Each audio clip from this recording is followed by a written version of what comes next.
तो अपने हक के लिए आवाज़ उठाने में और प्रोटेस्ट करने में हमारे देश के लोग हमेशा से ही सक्षम रहे हैं। हमेशा से ही उन्होंने अपने हक के लिए आवाज़ उठाई है। प्रोटेस्ट हमारे हमेशा से होते थे, चाहे वो अंग्रेज़ों के टाइम पे हो, चाहे वो अब हो, चाहे वो किसी बीजेपी के टाइम पे हो, चाहे वो कांग्रेस के टाइम पे हो। पर अब जब भाजपा के टाइम पे प्रोटेस्ट दबाए जाते हैं तो वो सबके सामने शरेआम दबाए जाते हैं, जैसे कि वो बिल्कुल ब्रूट फोर्स हो। आपको याद आएगा कि इस तरह के प्रोटेस्ट दबाए कब जाते थे। वो था अंग्रेजों के टाइम पे, जिन्हें किसी का खौफ ही नहीं था, जिन्हें हम भारतीयों की शक्ति के बारे में पता ही नहीं था। लोगों के सामने आया हुआ ये तीसरा मैसिव प्रोटेस्ट है। किसान आंदोलन, रेसलर्स प्रोटेस्ट और अब ये नीट के स्टूडेंट्स का प्रोटेस्ट। तीनों को जितना दबाया जा सकता था उतना दबाया गया है। तीसरा चल रहा है ये नीट प्रोटेस्ट। आप लोगों ने न्यूज़ देखी ली होगी कि वहाँ डिटेन किया गया है पुलिस के द्वारा। और फिर लोग कहते हैं कि आप कहते हो फ्रीडम ऑफ स्पीच बिल्कुल खत्म हो गई है और आप झूठ बोल रहे हो। भगत सिंह जी ने जब प्रोटेस्ट किया था तब बात बिल्कुल गले तक आ गई थी।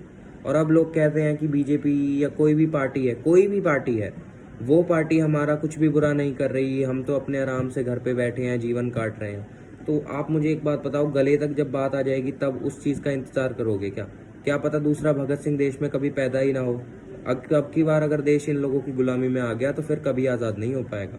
पहले से पहले ही इस देश को अगर आज़ादी की तरफ लेके चलेंगे, पहले से पहले ही इस देश को अगर ठीक रखेंगे तो ही अब हमारा देश आगे बढ़ेगा। इनकलाब जिंदाबाद, भारत माता की जय।